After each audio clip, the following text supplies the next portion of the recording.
કાંતિગુરુ Shyamji Krishna Verma Kutch university ખાતે assistant registrar અને section ઓફિસરની ભરતી પ્રક્રિયામાં ગેરરીતિ થવાની ફરિયાદ બાદ આખરે રાજ્યના શિક્ષણ વિભાગે ભરતી પ્રક્રિયા રદ કરવાનો આદેશ કર્યો છે। આસિસ્ટન્ટ રજિસ્ટ્રારની ભરતીની પ્રક્રિયામાં યુનિવર્સિટી દ્વારા યુજીસીના ભરતીના નિયમોમાં ફેરફાર કરાયો હતો, જેમાં પસંદ થયેલા ઉમેદવારો કરાર આધારિત હોવા છતાં પણ તેને કાયમી કર્મચારી તરીકે ગણી પસંદ કરવામાં આવ્યા હતા। સાથે જ ઉંમર, અનુભવ અને પગાર તમામ લાભ આપવામાં આવ્યા હતા।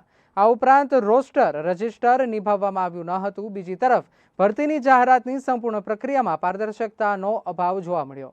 ઓએમઆર સીટ ઉપર 12 કે સીટ નંબર પ્રિન્ટ કરવામાં ન આવ્યો હતો। ભરતી સમિતિ દ્વારા પરિણામમાં સુધારો વેબસાઇટ પર પ્રસિદ્ધ કરાયો ન હતો। પસંદગી પામેલા ઉમેદવારોને સરકારની મંજૂરી વગર તાત્કાલિક નિમણૂક અપાઈ હતી। ભરતી પ્રક્રિયામાં ગેરરીતિ થઈ હોવાનું સામે આવતા રાજ્યના શિક્ષણ વિભાગે ભરતી રદ કરી 5 કર્મચારીઓને છૂટા કરવાનો આદેશ કર્યો છે। કચ્છ યુનિવર્સિટીમાં જે નોન ટીચિંગની 5 જગ્યાઓ, એક આસિસ્ટન્ટ રજિસ્ટ્રાર અને 4 સેક્શન ઓફિસર, ગત વર્ષે આ પરીક્ષાની એક પ્રોસિજર થઈ હતી, એમાં શરૂઆતથી જ ગેરરીતિ થઈ હતી। એમાં નિયમોની વિરુદ્ધ અનેક ભરતી પ્રક્રિયા નિયમોનો ભંગ થયેલો હતો અને ક્યાંક ને ક્યાંક જે તે વખતે આર્થિક બાબતમાં પણ મોટા પાયે ઉહાપો પણ થયો હતો। પણ ગમે તે કારણસર અમારી વાતને છેલ્લા 1.5 વર્ષથી કચ્છની યુનિવર્સિટીના કુલપતિ કે શિક્ષણ અહીંયા લોકલ તો કોઈએ ગણકાર્યું નહીં, પણ શિક્ષણ વિભાગે અમારી વાતને ગંભીરતાથી અમારી ફરિયાદમાં તથ્યો માની અને ગઈકાલે આ ભરતી પ્રક્રિયા ખાસ કિસ્સામાં રદ કરેલી છે। અને અમને દુઃખ સાથે કહેવું પડે છે કે જ્યારે રાજ્ય સરકારે ખાસ એક પત્ર દ્વારા કચ્છ યુનિવર્સિટીના કુલપતિ અને રજિસ્ટ્રારને ભરતી રદ કરવાનો આદેશ કર્યો છે, ત્યારે હજુ પણ કચ્છ યુનિવર્સિટીના રજિસ્ટ્રાર શા માટે આ જે ભરતી થયેલા છે એમને છાવરે છે? એ લોકો નામદાર અદાલતમાં જઈ શકે એટલા માટે અત્યાર સુધી આ શિક્ષણ વિભાગનો આ પત્ર એ લોકો પણ ક્યાંય સાર્વજનિક, અમને આ પત્ર ગાંધીનગરમાં મળ્યો, આ લોકો નથી। ગઈકાલથી રજિસ્ટ્રાર સાહેબનો ફોન બંધ છે, કોઈને મીડિયાને કોઈ જવાબ નથી આપતા, માત્ર એવું કહે છે કે હા આવું થયું। શા માટે તમે પત્ર નથી આપતા? શા માટે હજી એમને? અને બીજું કે જે લોકો, અમને એવા સમાચાર છે કે જે આમાં ભરતી પ્રક્રિયામાં જેનું ભરતી રદ થઈ છે એ લોકો હાઈકોર્ટમાં ગઈકાલે ગયા છે। એનો મતલબ કે કોઈ આધાર પુરાવા વગર તો એમને પણ કોઈકે આ લેટર આપ્યો છે, તે બીજું કોણ આપે?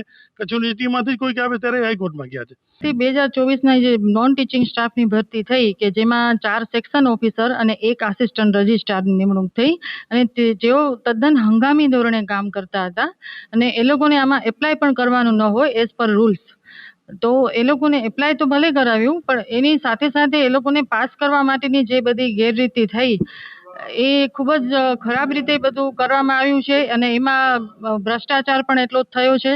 અને એ લોકોને લેવા માટે કરી અને જે બાકી બધા કેન્ડિડેટ હતા એને ઇન્ટરવ્યુમાં પણ અમુક જણાને બોલાવવામાં આવ્યા નહોતા, કારણ કે બધાનું નક્કી થઈ ગયેલું હતું।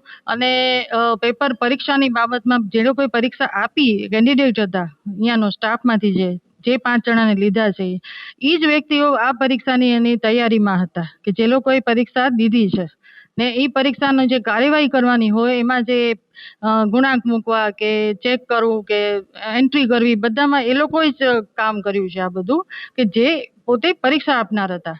એટલે આટલી હદની ગેરરીતિ તો ખૂબ જ આ તો ખરાબ રીતે થઈ છે।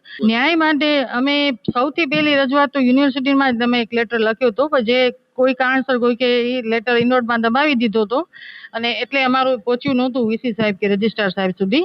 અને પછી અમને સીધું ન્યાય માંગવા માટે મેં ગાંધીનગર જે ઉચ્ચ શિક્ષણ કમિશનર, શિક્ષણ વિભાગ, નાયબ સચિવ બધાને અમે લેખિતમાં મેં મૂક્યું હતું અને બધું જે પરીક્ષાની અંદર ગોટાળા જે રીતે કરવામાં આવ્યા હતા, બારકોડ ન છાપવા ઓએમઆર સીટ ઉપર અને એક સરખા ગુણાંક આવ્યા હોય તો એક કેન્ડિડેટને બોલાવ્યો ઇન્ટરવ્યુ માટે, બીજાને ન બોલાવ્યું। આટલી હદે જે બધું ચાલતું હતું એ દરેક વસ્તુ મેં ત્યાં વર્ણવી હતી અને એના પુરાવા સાથે મેં રજૂઆત કરેલી છે। હવે અમે એટલું કહીએ છીએ કે હવે આ જગ્યાઓ રદ થઈ જ છે, સરકારશ્રીનો નિર્ણય આવી ગયો છે, તો હવે અમને આ હક મળવો જરૂરી છે। આજરોજ મને મળેલા પત્રમાં લખ્યા મુજબ નિયમ અનુસાર કાર્યવાહી કરવા માટે જણાવ્યું છે અને તે બાબતે યુનિવર્સિટીના અમારા વહીવટી વડા રજિસ્ટ્રાર સાથે ચર્ચા કરી અને તેમના મત મુજબ તારીખ 12ના રોજ અમે એક્ઝિક્યુટિવ કાઉન્સિલની બેઠક પણ બોલાવેલી છે। 1 આસિસ્ટન્ટ રજિસ્ટ્રાર અને 4 સેક્શન ઓફિસર એમ કુલ 5 મિત્રો માટેની આ પત્રમાં રજૂઆત છે। નિમણૂક આપવાવાળી અમારી સત્તાવાર મંડળ જે એક્ઝિક્યુટિવ કાઉન્સિલ છે અને ત્યારબાદ બોર્ડ છે, બોર્ડ ઓફ મેનેજમેન્ટ છે, એટલે સત્વરે અમે 12 તારીખના રોજ એક્ઝિક્યુટિવ કાઉન્સિલની બેઠક બોલાવી લીધી છે. એનો જે નિર્ણય થશે એ બોર્ડમાં મંજૂર કાર્યવાહી અને બનતી ત્વરાએ કાર્યવાહી હાથ ધરશે. એ બોર્ડ ઓફ મેનેજમેન્ટ અને એક્ઝિક્યુટિવ કાઉન્સિલ નક્કી કરશે. એ વ્યક્તિગત મારાથી નક્કી તો ના થાય ભાઈ. એટલે એ પત્રની અમલવારી માટે અમે પ્રક્રિયા શરૂ કરી દીધી છે. નિર્ણય આવેથી એનો અમલ કરી દઈશું. એ ગેરરીતિ બાબતે પત્રમાં જે ઉલ્લેખ કર્યો છે એનો અભ્યાસ મારે પણ કરવાનો બાકી છે. એમને હમણાં જ મૌખિક રજૂઆત કરી છે ને લેખિત રજૂઆત આપી પણ છે. એ સંદર્ભમાં ચર્ચા કરી અને જવાબ આપીશું.